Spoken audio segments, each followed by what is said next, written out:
Welcome to Wrestling Coast to Coast. This time just with your host, Buddy Sotelo Esquire, and a longtime friend of ours. But many things have happened in the exactly 2 weeks away from 4 years when he was last on a show. He was guest number 15, and we just had 220 guests. So you've been over 200 shows ago. Eric, wow.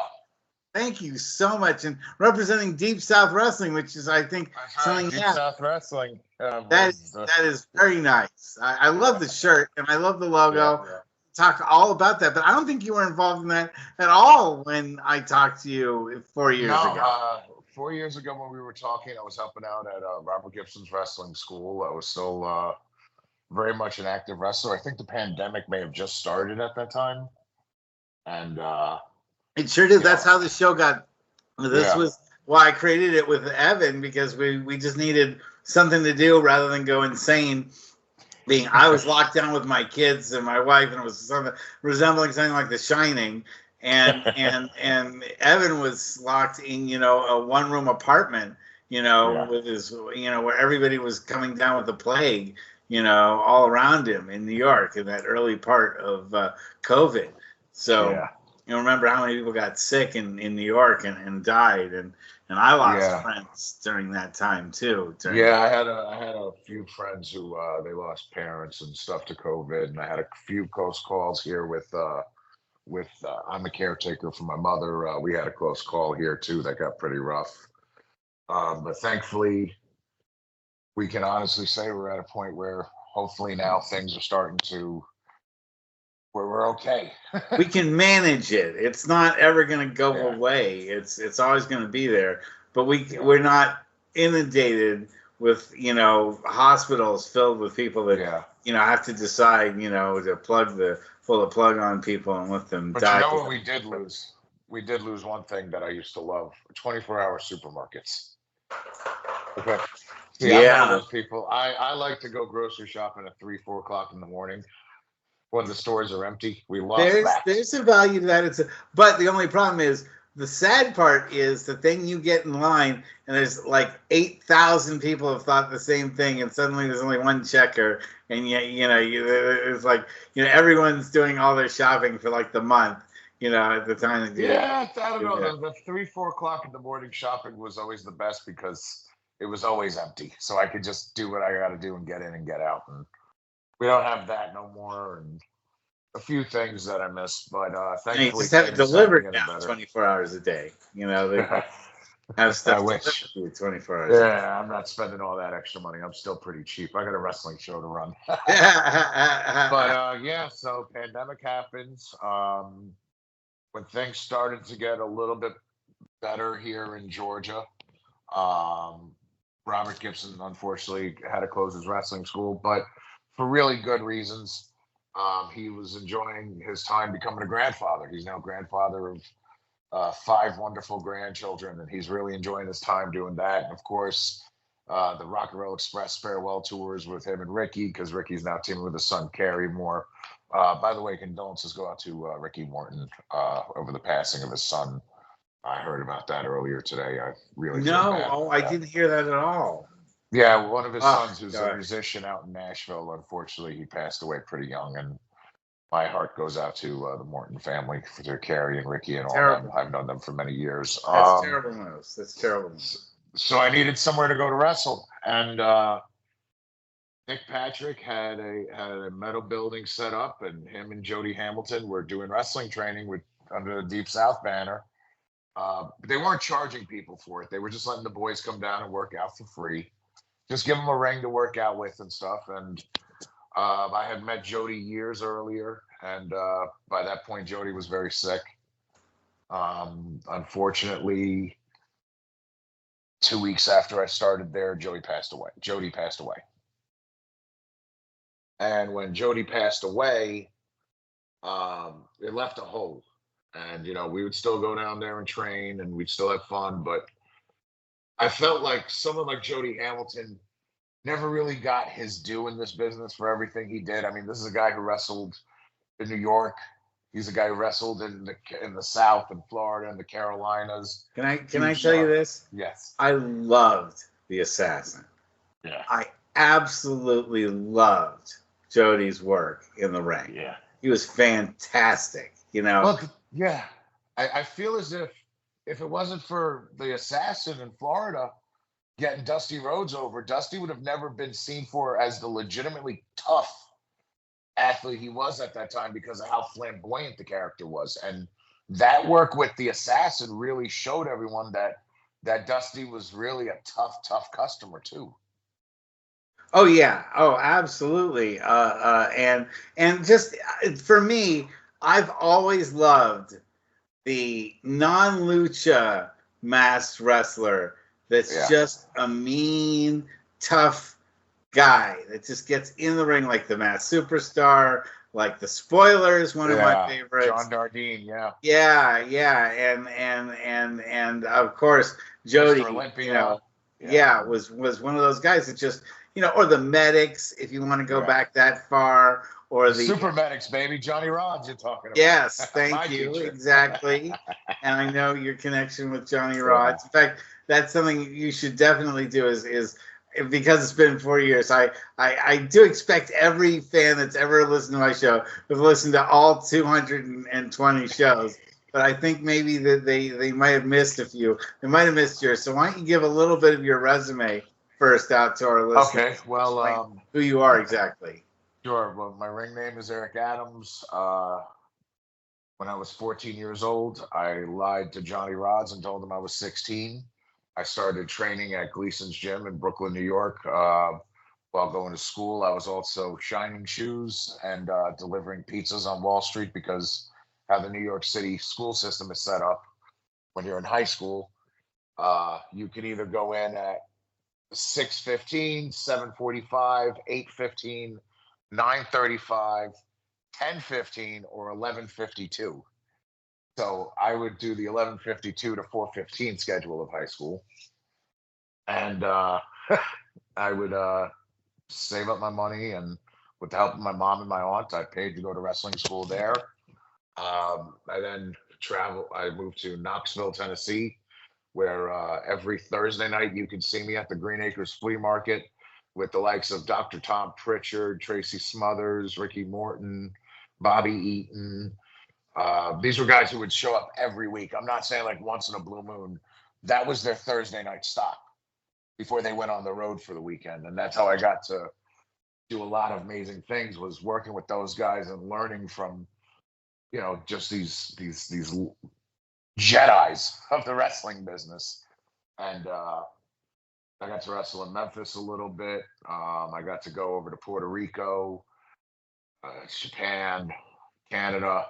I got to travel a lot. I've got to work with a lot of great people. I've done a lot of extra work for the WWE. And actually, now I'm at a part in my career where I'm more so, I started learning about booking and started working on booking. I mean, I learned about booking during my training days because on Saturdays, Arnie Sculland used to come down to visit Johnny Rods because they were still great friends.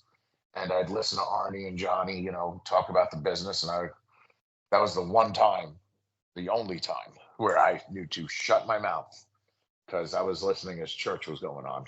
You know what I mean? Church was in session listening to these guys book. And, I couldn't wrestle on all of Johnny's shows because I was underage. So Johnny would have me be like the producer, running the agent backstage, running around, getting everybody ready for the matches and stuff like that, and helping him book cards. So I learned initially from Arnie Sculland and Johnny Rods, and then later on, and still to this day, Kevin Sullivan has been a big helping hand in teaching me how to book and how to run angles, how to tell stories, how to create characters. And believe it or not, another one would be Robert Gibson, because Robert Gibson was the one who gave me my first real outside booking job, where it was my job to book, help him come up with stuff, help him figure out what would make money and what wouldn't. And Robert Gibson's really smart to this business. I mean, I've been very blessed to annoy the hell out of some of the smartest people in this business because I was stupid as hell and I didn't want to be that dumb. But you learned a lot, I guess. Yeah, and now I'm learning from Nick, and there's a whole legacy there from Jody's time, because Jody was a booker. The Georgia Wars and everything like that. From Black Saturday on, Deep South came around, and they were all at war with each other, trying to get TV, trying to own the state. And I get to learn that, and also stuff I wish I would have learned, because the greatest trainer of big men in wrestling history was Jody Hamilton. I mean, Jody Hamilton he was the guy who could teach a big man how to be a big man in this business. I mean, Goldberg, Kevin Nash, guys like that, DDP, they all have a big warm place in their heart and talk very highly about Jody even to this day, because he worked with all those guys, and that's just some of the people he worked with. And so when Jody passed on, I told Nick, I was like, Nick, what if I wanted to just book one show? He's like, huh? Like, what if I just wanted to put on one show? He's like, well, what do you mean? I said, let me put on one show, one Deep South show. He's like, you book the building, you book the talent, get them paid, you got a deal. And so I did the one show because I knew in my heart Nick wanted to do something in the business. Nick can't do a lot these days. Nick takes care of his mother, Rosemary, who used to come to matches with Jody all the time.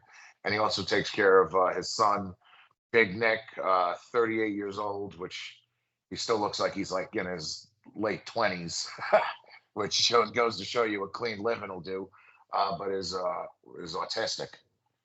And so Nick has his time spent between those two, but Nick still lets me do what I'm doing with Deep South, and he helps me out a lot. And I got to run that first show, and so we ran that first show, and I wanted it to be something special and different. And I decided, let's not charge for tickets. And everybody thought I was crazy. I said, let's make this a community event.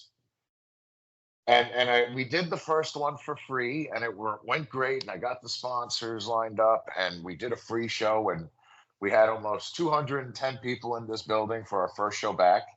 And you know how it works in this wrestling business. It's Hotel California. You can check out, but you can never leave. Mm. And Nick was like, maybe we can do another one. And so we did about 3 shows at a building in the Grant Park section of East Atlanta called Mixed Deity Studios. It's an old church that they turned into a multimedia studios with they had a whole big area that was for open events where we did the wrestling, but they also had podcasting studios and music studios and video editing studios and all this great stuff. They had to leave their place, so we had to find a new place to run. So then we started going to 7 Stages Theater, which is a old movie theater that was converted into one room theater, that movie theater that was converted into a live play theater for live plays and acts to happen in the little 5 Point section of Atlanta. Those are different kinds of places to perform in than your standard arena, Well, I got to tell you, I've always wanted to be different. I always grew up different, meaning, sorry. That's fine. Why you can be just like everybody else, but what the hell do you have to gain if you're just doing what everybody else is doing? You have to be different. You have to decide who's going to be remembered in history. The guy who walked the straight line or the guy who took the hard left and figured out what was on the other side of the road. So that's who I've always been. So we did the 7 Stages Theater shows, and that went great. And then myself and my friend Marty Buccafusco, who helps us out a lot, got together, and we found this spot called Das Barbecue on Memorial Drive, right next to the famous Oaklawn Cemetery. That we sat down and talked to them, and I got back to my original idea. Free live wrestling for the public, a community event. It's real simple. I love professional wrestling, and I love Atlanta. And I want everyone to get to see the great people in Atlanta, and I want the people of Atlanta to see the great wrestling action. and we've built it up to a spectacle where now we've done it for 1 year straight. Our big 1 year anniversary is going to be. Is this airing live or are we pre-taping this? We're pre-taping this. Okay, when will this come out? Let's see, probably in like not this weekend, but next weekend. Okay, good. So we just had our 1 year anniversary and our last show at fortunately our last show at Das Barbecue. But for 1 year in the Grant Park section, East Atlanta section of Atlanta, Georgia, of 1 year of free shows. And we built it up from our first show where we had about 100 people. And 12 months later now, we've gotten the crowd up to about the last show we did before this one that will have just passed. We had 545 was the Oh, that's great. we heard. And yeah, 400 is the magic number for an indie. If you can get over 400, you're doing really good. Yeah, well, the beauty is we're doing, and it's free. And we go with this, our slogan is free for all. It's still, Deep South. And of course, with the things I've done with Deep South, one of the major things I did was I changed the Deep South logo because I believe that tradition can also be used in the new era. I really like that logo too, by the way.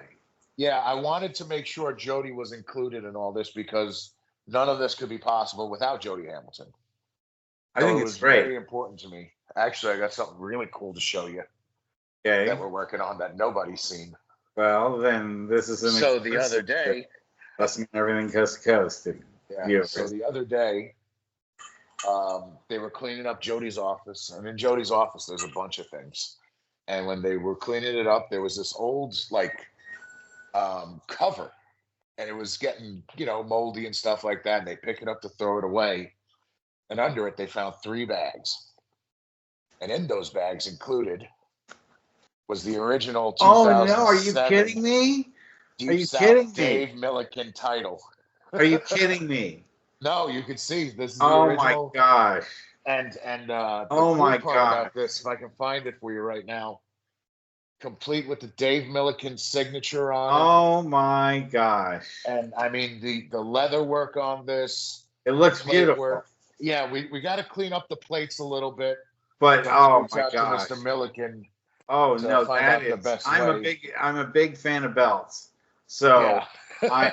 I'm almost in tears looking at it. Oh yeah, I'm serious about that. No, trust me, I am too. When we found this, oh my gosh, we found this, and we found the tag team titles. Oh wow! And so we had a new Deep South heavyweight title made. I don't know if you've seen it online, but in the Deep South title, we actually put I call it the assassin logo. Yeah, and we put Jody's face in the middle of the belt.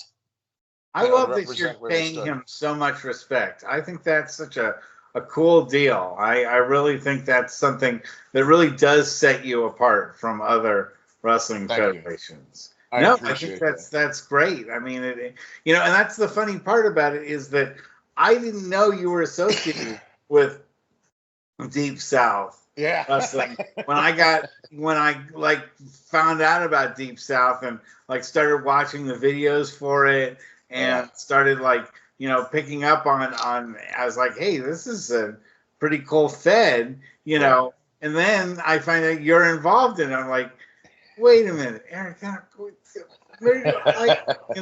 because 4 years, goes by a lot. I mean, so many things have happened in 4 years. I mean, and so, but I think that you should be very proud of the product that you've put together. I think you've made yourself kind of a big deal on the internet. I think, this is how some of these feds get started. Yeah, I think people are watching. I got to be honest with you, it's hard. I don't really know how we're doing on the internet.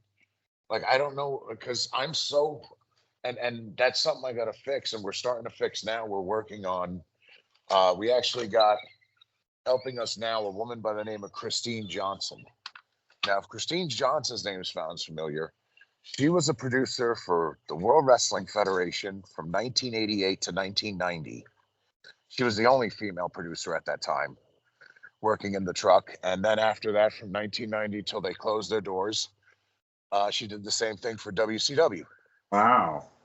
and she's working with us now. And Christine is a godsend. And we're going to start producing 2 shows. One of them is we're trying to get a local syndicated television deal called Free for All. And then the second thing we're working on is going to be a YouTube exclusive show called Free for You, which will be like a 15-minute episodic highlight show that comes out once a week. There'll be about 15 minutes on YouTube. And we already have our hosts lined up. And thanks to our friends, Christine Johnson, Christine Dean, and Nick Patrick, we're getting Scott Hudson to come out of retirement to do this. Wow. So we're bringing back some of the old school with the new school. Wow, that's great. No, I'm gathering it's one of those hot Atlanta nights for you, huh? Oh, yeah, absolutely. Super humid too, huh? Oh, yeah, absolutely. But wow, I've done my time in the South, but not, unfortunately, I haven't had to live it. Now, did you grow up in the South? Are you originally from there? No, sir. I am born and raised in Queens, New York. I see. Between Queens and Brooklyn, my whole childhood up until my 20s. When I turned 20, when I was turning 21, I moved to Knoxville, Tennessee. That's how I met Evan Ginsberg originally. Evan Ginsberg met me when I was just a fan, calling all the people who had newsletters trying to find a wrestling school so I could start training to wrestle. And Evan Ginsberg was the one who pointed to me in the way of Johnny Rods, and he followed my career, and he was always been one of those guys who always talked highly about me and always tried to help me out. And I love Evan to death. And I wish he was here this week so I could tell him that. Oh, well, that's fine. Maybe we'll find a way to squeeze you in sometime in between the next, presidential election / Olympics / No, you know what we need to do? The next time you and Evan are recording, Haley's you got a lull in it. The next time you get a lull in recording, hit me up online, and then we'll just sneak me in. Yeah. No, we'll have you. We'll definitely want to have you on, especially as Deep South. I'd love to bring Nick Patrick on here to talk to you guys. Yeah, I mean, he's welcome to. I'd like to continue to really promote the product. I think it's a product worth promoting because it's fun. It brings back days of the sort of the more Deep South type wrestling that is kind of unique to your area, and I think you can lecture me more about it and our viewers more about it than I can absolutely. Than you. Well, it's a mix of the old school values meets the new school way, which both can work together. Pro wrestling at this time frame has more athletic, fantastic professional wrestlers than any other time in wrestling history. You can go to any indie show and everyone's fantastic. I remember back in my day when I was a kid, you were lucky if you got a Devon Storm or a Reckless Youth or a Mike Quackenbush or someone of that level on a card before they were going somewhere. And so you only had one guy who was great. Here in Georgia, we have so many great talents and I felt like there was a whole underbelly of guys who weren't getting the look for whatever reason. And a lot of times I felt it was because of this new style where wrestling is more about the maneuvers and it's more about that than it is about the characters.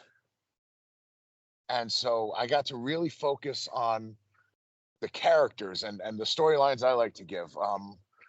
I book more for emotional investment than I book for, I need to see this guy and this guy have a barn burner of a match, which we have that too. But we have characters like Nauseacism, who, he's not the tallest, and he's not the tallest, and he's absolutely not the most massively built one. But the kid's all heart. He's a heck of a talent. When you see Nauseacism on cards anywhere, he's actually running a big show this Sunday called Change. It's for Juneteenth weekend here in Georgia, that they're going to be having a celebration of Black excellence in professional wrestling on this card. I'm going to be there this Sunday. It's going to be well worth the ticket. He's so great to see. That's wonderful. Of course, someone like Skrilla the Great. Skrilla the Great is a kid out of Macon, Georgia, Warner Robins, Macon area. He started out as a backyard wrestler. Did a little movie called The Peanut Butter Falcon. Oh, he was in that. Oh, that's one of my favorites. Yeah, he's one of the wrestlers. The name sounded familiar. I was like, where have I heard that before? Yeah. Oh, yeah. No, that's one of my favorite movies of all time. I mean, period. You know. Yeah, and it's a fantastic film. But he did something that not a lot of other people would have the guts to do. He said, I'm going to start in the backyard, but then I'm going to go get trained professionally. I'm going to work with all these great minds around Georgia. And so he started working with guys like Jimmy Yang and with Nick Patrick and with everybody like that. And now he's become one of the all-around talents. So much so that he actually won the Georgia All-Around Wrestler of the Year for the Georgia Wrestling History Awards this past year. Wow. Which was an amazing moment I get emotional talking about that one because he won it, and you would have thought me and another person, we won the award because of how much we were celebrating, and we ran up there to give him a hug as the tears came down his eyes because it really meant that much to him because I'm about the people who have dedication and belief in this business. I rather and I did this back in my training days. I'd rather work with the kid who gets frustrated than the kid who goes, oh, I messed that up. Because the kid who gets frustrated has passion and he has a want. And I have a roster full from head to toe. There's not one person on my roster. I also learned from the mistakes of my past. I'm not smart. I am not smart. I just know about history. I don't book my friends. I book the talented ones. I book people who I feel I see something special in, and guys like Skrilla, like Naja, like Jacob Johnson, like Luca Daniels. I can keep going on and on. Cosmo Martinez. Those guys, they mean more to me. Like if you go to our YouTube show, you'll also notice on some of our older YouTube episodes, we do these profiles on all these guys and all these wrestlers because it's important to me for everybody to get to know who they are. A good example would be Cosmo Martinez and Ciamora. They are husband and wife, legitimate luchadors. Trained in Mexico. Well, Cosmo was raised here in the States, but went back to Mexico to train with Super Crazy. His wife, Ciamora, is a classically trained luchadoress too. And I wanted to tell the story about the husband and wife that are luchadors. So there's an episode called Live, Laugh, Lucha, where you see Cosmo and Ciamora sitting down and you see their two little kids and you see the one kid on the lap. And then you see the little heel running around the whole entire time while they're trying to talk. And it was important to me to have that because if you're a parent, you can relate, go, that's my kid right there. That's mine running around the little hellion. Or, oh, look how well behaved this one is. Why can't you be like that? And getting people to be emotionally invested in our characters is what I think has really helped our entire show because quite frankly, we don't have a big wrestling fan following as much as we do a community following in the Atlanta area where there are people who come from all walks of life. We have one person who comes to our shows. We have a few. John Hamm has come to our shows. Good. It's nice to it shows you have a product that's really worth watching. But I got to say, I got to disagree with you with what one point you said, and that is you said you're not smart. I think actually you're one of the great wrestling minds out there that I've talked to. Even when we talked 4 years ago, I thought that and Evan thinks so too. I appreciate that. He thinks very highly of your acumen, and the thing is, and I wanted to really, since we have time here, unless you're headed we have somewhere. All the time, brother. We have all the time. I wanted to dig in. First of all, one thing, and you don't mind me saying this about you because now I know you a little bit better because we talked once before for an hour, and now this is my second time talking to you. It is amazing how you don't put yourself over. You really are a promoter. Thank you.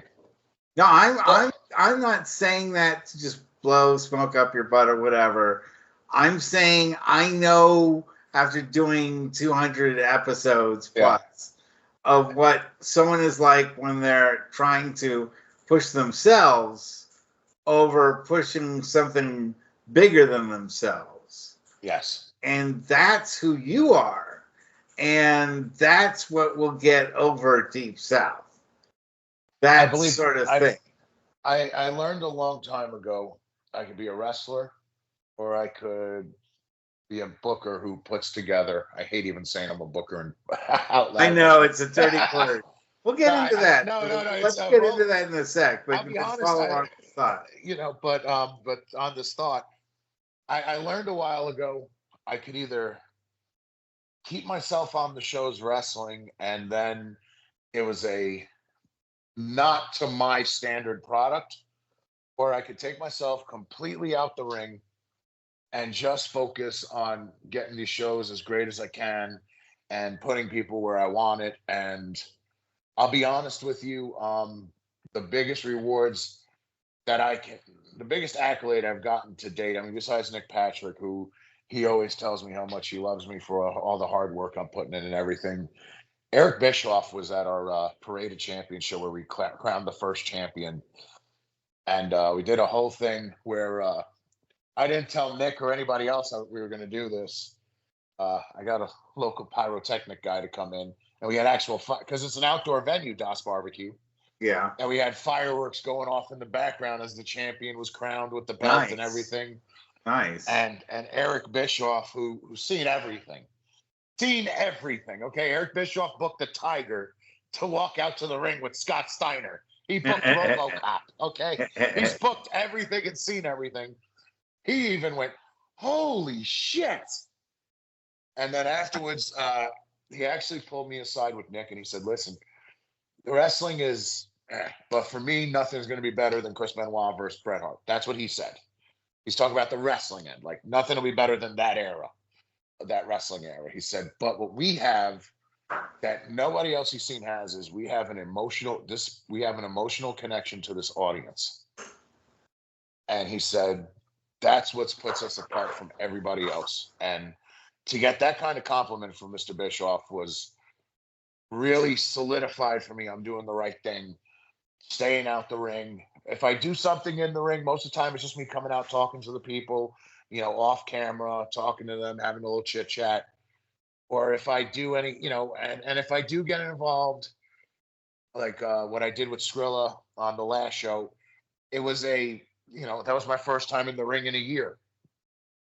And in the end, it was to solidify Skrilla's character as a top heel in the company. And Skrilla did a tremendous job in that match. And, that's a match I'm not going to forget for a very long time because it's probably one of the best matches I ever had. Just, I'm used to being the heel. And this kid's so good at what he does that they were not only cheering for me, there were people crying.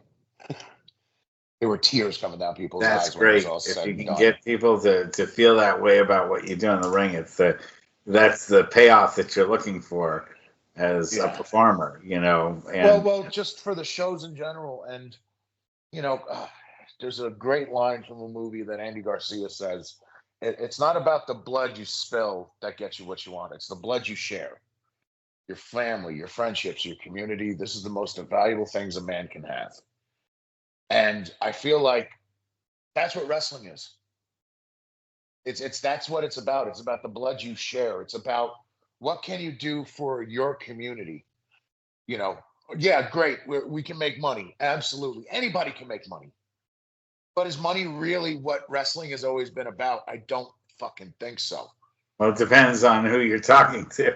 It depends on who you talk to. Okay. And I'll put it. This is how I like to say it. You can't buy a 1.5 minute, 2 minute standing ovation for somebody who's so well respected in his career, like Gorilla Monsoon at that last WrestleMania appearance. Money couldn't buy that moment. The last time we saw him when he was really sick and he lost all that weight, and that was kind of the pre-era to the internet really exploding and everybody being an insider.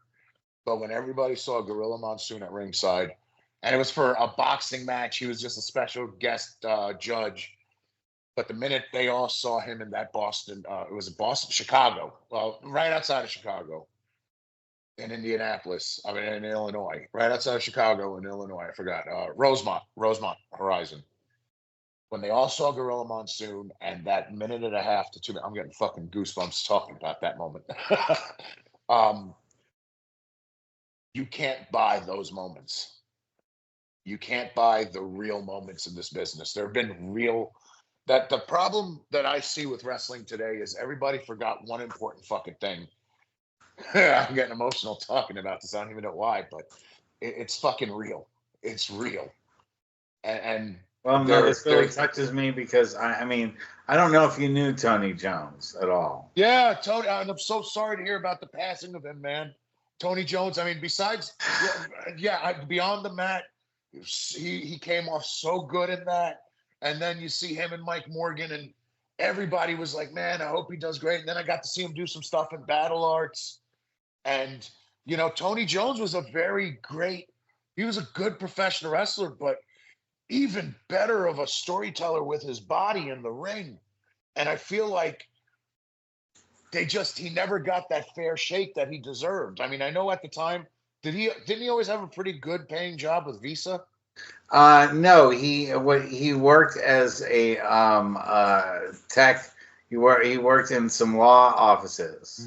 Okay, because I remember he worked for Visa at one time. I think a long time ago. You know, when you go back that far, you know. Like I said, I'm not smart. I just remember a lot of things. Right. Well, but he was working in a law office, and I mean, 53 years old, and just you know, had a heart attack and died. I mean, you know, it just so young. Yeah, and as great as you say he was as a wrestler, he was even better as a guy and as a human being, and was a friend of mine for over 20 years, and also one of the early interviews that I did on the show was with Tony, because I wanted, you know, oddly enough, I wanted his story to kind of be recorded, and now, sadly enough, I wanted to have him back on again. I was like, you know, I wanted to update everyone on it, and you never know when it might be your last interview, sadly to say. Exactly. But that's why I'm glad to get back to you after 4 years. But that's the point I'm making, is when I say wrestling's fucking real. Yes. The friendships, you can't buy that friendship that you had with that man for over 25, 30 years. I said that at the funeral. I said, wrestling is a weird family. It's not. It brings together people that, in a lot of ways, shouldn't be together at all for any other reason. You know, instead, you all kind of band together as performers, and you're on the road, and it's sometimes it's you versus the crowd. You know, when things get really bad. You know, trust me, I know.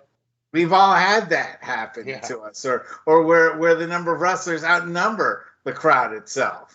You know, in a real bomb scare situation, and you know, because you're performers, you all band together like that. It makes you a family in a way that you would have never thought that something like that could. That something that's just performing and you know, people body slamming people and headbutting people and, you know, hitting each other with chairs.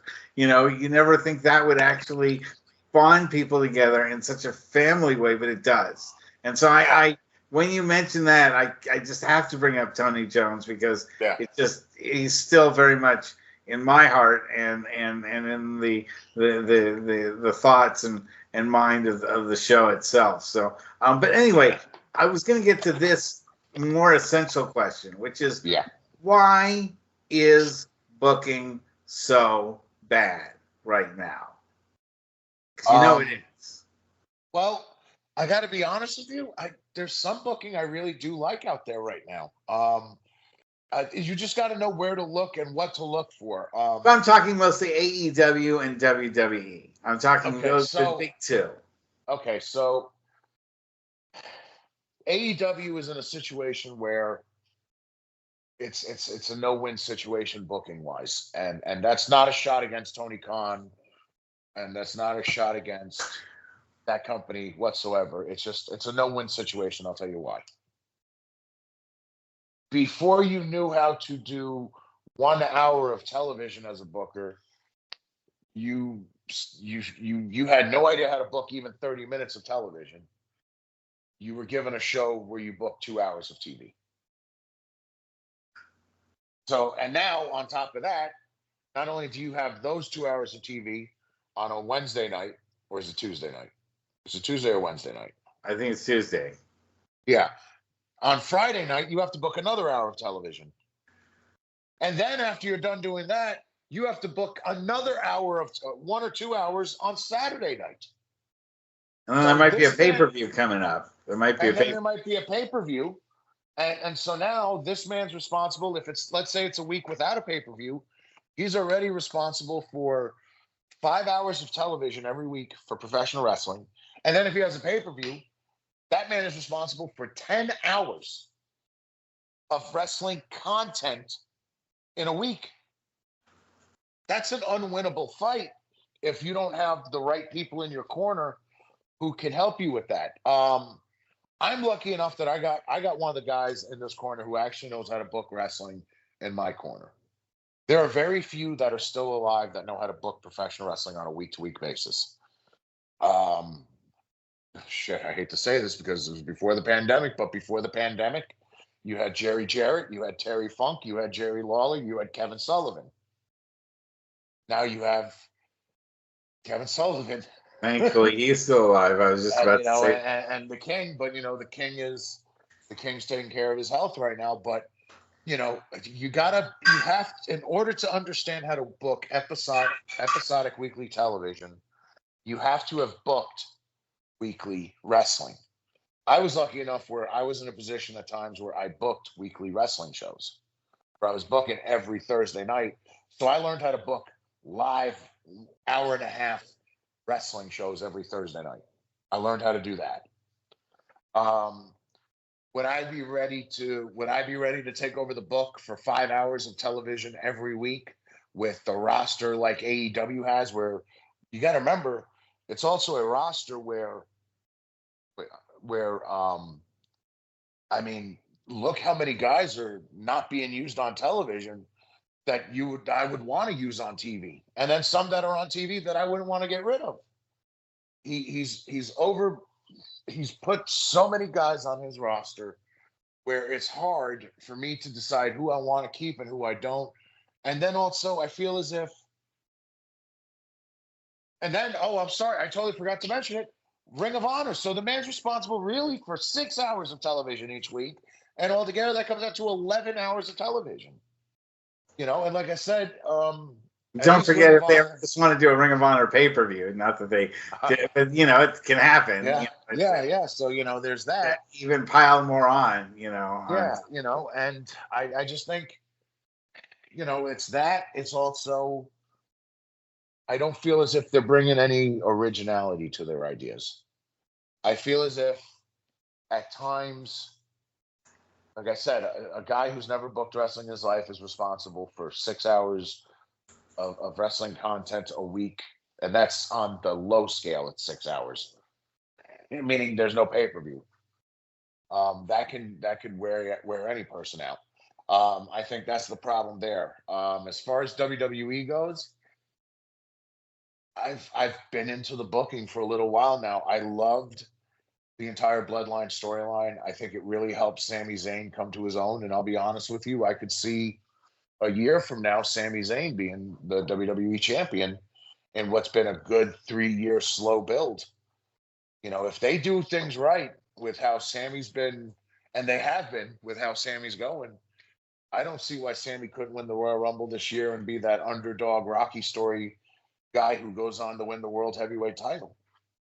I could see that, and I think it'd be great. I feel as if they could have done more to help. I don't feel like they've really done any favors for Damian Priest, and I think, but that comes down to, and this isn't me being racial. This is just me being factual. It's very hard for the WWE to book Latino characters because I don't feel they have people working in the backstage who understand the Latino fan audience. I'm Puerto Rican. So it was a point of pride to me to see Damian Priest win that title, especially when you see where he came from and what he came from back when he was just a pudgy kid with terrible face paint on, to where he is now, and being a big part of the Puerto Rican Day Parade. I'm so happy for him, and I love him, and I want nothing but the best for his future at all times. But if you're gonna make him the champion and you want him to be a heel, you gotta do something with him. They haven't done anything with him, and it's almost as if he's taken a back seat when they could have really ran with this, because the top star of that group is hurt. The Australian girl, what's her name? Rhea Ripley. Oh yes. Yeah, the star of that group is injured right now. So I'm not trying to be mean when I say that. I'm trying to be honest. Rhea Ripley is the star. And you're getting things on a micro level. Yeah. But I think I wanted to ask you on a larger scale level. On a larger scale, what's wrong with booking? That's real simple. Yeah. Sure. Okay. Overall, I mean, you think, if you ask wrestling fans, are they happy watching AEW or the WWE? A lot of people are dissatisfied. And a lot of it has to do with the booking. And I thought what you said earlier really stirred something in me when you said about your product is that you built a storyline that made people care about the people involved, so that when something happened, people were emotionally invested in seeing those characters either win or lose. Yeah. Okay. I was talking shop too much. I'm sorry. No. But that emotional what this show is about. That is what this show is about. But that emotional connection is not there. And the reason it's not there is because I think sometimes they're afraid to show that, and they only want to show that in certain people. I think the fact that they've shown it with Drew McIntyre is what's really rejuvenated the Drew McIntyre character into being one of the top heels in the company, and honestly one of the best guys on the mic. Yeah, it's true. But let me try to dig deeper and see where your mind is at, because I think you've got an amazing wrestling mind, and that is all right. Let me try. Go ahead, give it to me. I'm close. The reason why people don't connect with wrestling is because wrestling has become a product. Yes, it's not a performance. It hasn't. It hasn't become something that the wrestlers themselves even believe in so much, because it's become such a product. Okay, well, I can tell you why that is. But am I right? You are right. You are right, and I'll tell you why you're right. For the past 10 years, the WWE has made it a point that where they don't want Madison Square Garden putting any other wrestlers into the Madison Square Garden Wrestling Hall of Fame after Bruno, Hogan, Piper. So they've made a concerted effort where back in the day, if you went to Madison Square Garden, maybe the Los Angeles Coliseum, in your case, because you're out in LA, right? No, I'm in San Francisco. Okay, San Francisco. So you would have been at the Cow Palace, and on the marquee, it wouldn't say, who was that? Was it the LaBelles? Well, no, we had Ray Stevens and Pat Patterson. So Ray Stevens. Yeah, Ray Stevens. No, I'm saying, like, who was the promoter? Oh, the promoter was Leo Nomalini for a long time. Yeah. And then we had George Shire. Okay, so, but would it say, George Shire Wrestling, or would it say Pat Patterson and Ray Stevens versus, Rick Steamboat and Jay Youngblood on the marquee? Right. Obviously, they have the wrestlers' names at the top. What happens when the WWE comes to town on the marquees these days? It's WWE everything, and the wrestlers' names. WWE. No, they're not even on the marquee. Yeah, maybe not even on. You're right. You don't have the names no more. That was the thing at 7 Stages that everybody loved about that venue. because I didn't put Deep South Wrestling on the marquee. I put main event. Najacism versus Skrilla. I quit match. I wouldn't even put Deep South Wrestling on the marquee because I knew once they were inside the damn building, they could see the Deep South name. The problem is everything's about selling the brand. It's how can you be invested in something if you don't know who's on it? Back in the day, it used to be, they'd say it's the war to settle the score. But the reason it was called the war to settle the score wasn't just a hype name. It was because it was going to be Hogan versus Piper finally to figure out who's going to win it. The Colossal Jostle, which was Andre the Giant versus King Kong Bundy. You know what I mean? Like every pay-per-view or every big show had a reason and a rhyme to its name. And it had something to do with what was going on. That's what I do with pro wrestling. When we had this last Deep South show, it was me and Skrilla the Great. So what did I name the show? Die Another Day. And it was all built on the idea of, I'm not coming in here to lose to Skrilla the Great. I'm coming in here to kick Skrilla the Great's ass. And if he thinks he's going to kill off this old man, I guess I'm going to die another day. So I'm making you immediately connected to the people in the matches on the show. I'm not calling it Backlash just because it's been Backlash for 10 years or fucking Collision at the Castle just because it's at a castle. I'm going to take, if I'm making these premium live events, I'm going to base it off of my main event, off my stars. Because if it's based off the stars, then people have a reason to watch. That's brilliant stuff. And yet, you think that really AEW has nothing but stars, yet they don't have any stars. Yeah, but here's the thing. Their first pay-per-view was called All In, and it made sense because it was the story of Cody Rhodes, the Young Bucks, and the Cowboy Kid. What's his name? That shows you how good they are at building stars. We can't even remember one of the world champions' names. I guess it's late for both of us. So and I'm not. That's no disrespect to him. He's a tremendous, talented athlete. But still, the point I'm making is, it was called All In, and it was the story of these four guys who were betting on themselves to be the first ever company to rent out a big wrestling arena and do a big pay-per-view that was not WWE, not TNA, not Ring of Honor. That made sense.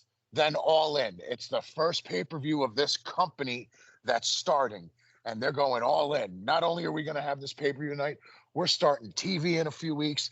This is the company now. This is this is that. Since then, they haven't made, and then Forbidden Door. So once a year, they have pay-per-view where they bring in people from CMLL and New Japan and all these other great companies. Great. But every other pay-per-view, they're just coming up with names. They're not giving a reason for those names. Give people a reason to want to see what MJF is going to do. Give a pay-per-view. If you're going to tell a story, give it a fucking title. And that's the problem. They don't. Well, I mean, it's taken them a long time, I think, to recognize how great a wrestler they have in Swerve Strickland. I mean, that's sort of like now they will never know how great they have they will never understand how great they have it with Swerve Strickland. Yeah, well, I mean, they proved it on their last pay-per-view. Yeah. I'll put it this way. How are you going to put out all these press releases and everything talking about how our first African-American champion, and then your first pay-per-view after he wins the belt, you don't even have him in the main event? That's booking. I'm talking about, and not recognizing the stars that you have, putting them. But that's not putting. You can't connect to the athlete. If you're trying to make people connect with your champion, you have to put him in a highlighted role in the main event. And don't sell me this bullshit of every match on a pay-per-view is a main event. Because it's not. If it's going to be something like that, you need to highlight Swerve. You need to highlight what the story is he's going into. And I don't feel like they've given him the stories that he needs yet. And they don't make him main event worthy. And that, even though he's a champion, which is hard to understand because that's what your champion's all about, is the main event. Well, again, it's a case of You don't have people booking who understand how to book certain characters. You don't know how to book to their fan bases. I'm sorry, that's the truth. I grew up in the greatest city in the world, New York City. So I know I had black friends, I had white friends, I had Puerto Rican friends, I had Jewish friends, I had Muslim friends, Hey, San I Francisco had is Greek pretty cool friends. on its own. Yes, yes, it is. San I'll say Francisco is that cool. for ourselves. San And Francisco. you're welcome for the baseball team too, by the way. Yeah, we're But keeping them. We're keeping them. I know you are. Oh, that I know you are. My buddy James is a diehard Giants fan. He grew up in that area. Okay. But the point I'm making is I grew up around these people, so I know how to promote to these people. And I know how to book everyone on my roster, even if they're not Latino. But I know how to book to Atlanta people.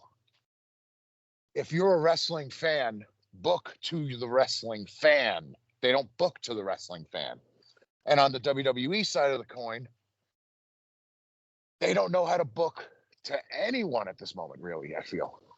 I mean, some characters get over, but then they also put themselves in these positions where I hate to say it, but it feels like they're more worried about the star power name of a celebrity versus their own roster of guys who they could be getting over because they don't give them that emotional contact. The worst thing they do, the worst thing the WWE does. Well, here's my observation: is that, and also what you were saying earlier is that in 5 to 6 hours of wrestling, you get about 2 or 3 quality matches. Well, I And mean, that doesn't bother me that much, and I'll tell you why. If you were giving me segments that made me feel something, made me laugh, made me cry, made me annoyed, I'd be okay with it. But they just do throwaway segments. They do bullshit. well, yeah, and by the time you're sitting through all of that, you're jaded, so that when you even watch the good stuff, you're kind of not in the mood to really Yeah, enjoy it because you've yeah, already been stultified by yes. hours of just pap that I'll get. is meaningless and poorly scripted at best. Well, that's the word. That's the problem. Scripted, right there. Promos. You know, there's the scripted promo should have died when they first tried to create it. How are you going to write for me what I say? I want to tell you a great story. I don't care. I'm out of the business. It doesn't matter. It, I'm at WWE, and there's a guy who's getting his job. He's getting his tryout writing for ECW, and I'm one of the extras, and I'm hanging out, and he's going over it, and then this lady comes up to him. I don't know how she's got her job in the company. I'm sorry, I don't remember her run with Watts in '86. And she comes up to him and starts going, "What's this? Where you have this one saying, ba dot dot dot, you just put, he's gonna say, he'll say something about dot dot dot." Like, yeah, I mean, he knows how to talk. He knows how to cut a promo. He's CM Punk. This is CM Punk's time in ECW. And the lady says, "No, you don't do that. That's not what we do here."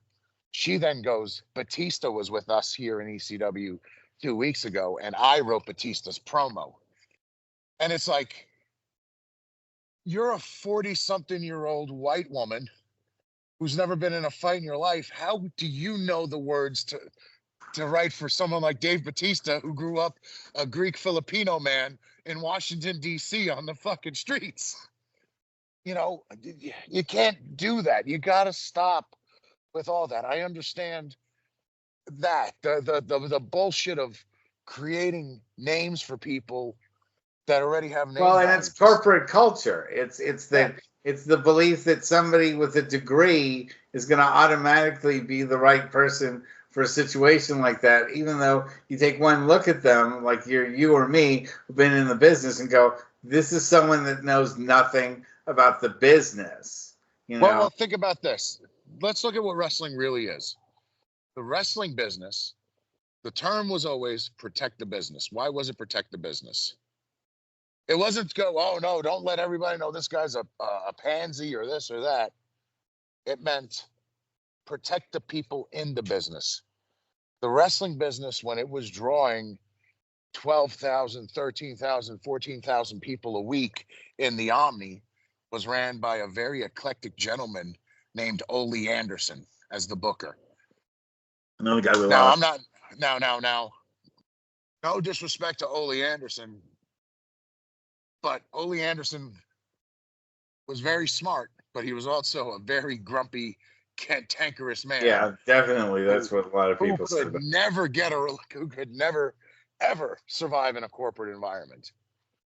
So once you corporatize everything and everything's about this person's this or that, and you don't let the true artists into the business, then there is no business. It's the same thing with the music business now. The music business is set up to where the singer-songwriters are the ones who actually have the talent, but they're writing for the pop stars. A guy like Butch Walker. Butch Walker wrote for everyone from the late 90s to this day. He still writes. He still writes for Taylor Swift and all them. But when you see him live on his own, he's amazing. But they'll never put the gimmick behind him because they want him to do all the writing, because to them, Taylor Swift's more marketable. And that's okay too, but that's not what the wrestling audience is. And that's never going to be how the wrestling business works. We're never going to be a pop business. We're always going to be just for a a short little time where, when.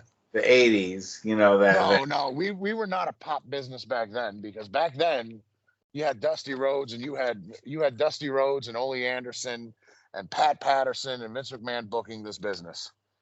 There was not, we might have been in main culture, which we are again now, but we weren't a pop business. We'll never be a pop business per se, because there's always going to be something inherently just a little rugged and tough about the wrestling business, and a little on the other side of the coin. We're a little rugged. We're a little tough.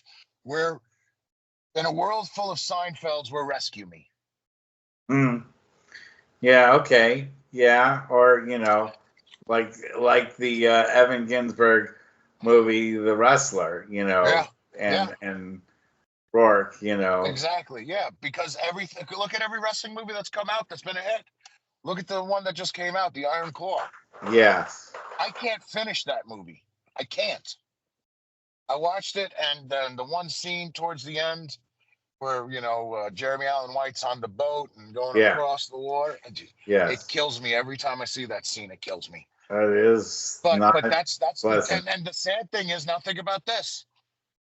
That story is so sad. They had to eliminate an entire human being. Yes, because it was would have been too sad to add his life in, and everything that happened to him. So too it's tragic. But I think it told the story of a loving family of brothers who loved each other and really stuck together. And I love the movie. I really did.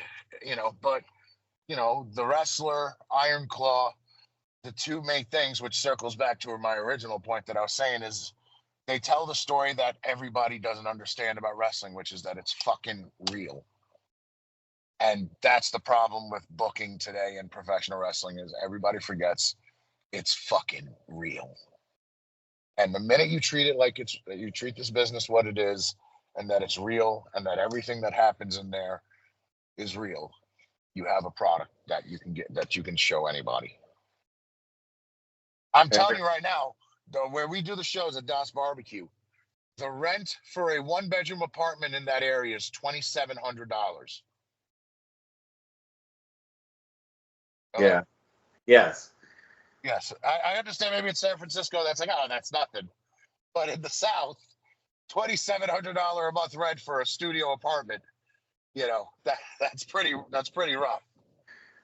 Yeah. No. So if I could get those people to come in and hang out with the people who live on the South Side that come to our shows, and I could get everybody involved, and where everybody has their favorites and everybody gets along and is a part of it together, I mean, we've done something, and I'm going to continue to grow it. And I'm so fucking lucky for everybody that does come out. And I tell them every time how much I love them, because I really do love these people.